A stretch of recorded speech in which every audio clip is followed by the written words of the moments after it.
నమస్కారం సార్. అమరావతి ఎందుకు మళ్ళీ స్పీడ్ అందుకుంది?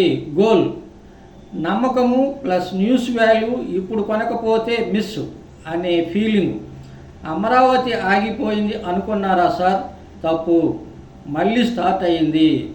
గత 3 నెలల్లో 3 పెద్ద న్యూస్: సెంట్రల్ ఫండ్స్ రిలీజ్, రాజధాని బిల్డింగ్స్కి 15,000 కోట్లు వచ్చేశాయి, 2 హైకోర్టు జడ్జిమెంట్ అమరావతి రాజధాని అని క్లియర్గా చెప్పేసింది, 3 కంపెనీలు ఎంక్వైరీ, హెచ్సిఎల్, ఇన్ఫోసిస్, విప్రో లాంటి కంపెనీలు మళ్ళీ ల్యాండ్ కోసం చూస్తున్నాయి.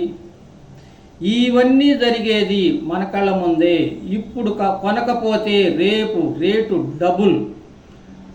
అమరావతి చుట్టూ 20 కిలోమీటర్లలోపు బెస్ట్ ఇన్వెస్ట్మెంట్ ఏరియాలు ఏవో నాకు తెలుసు.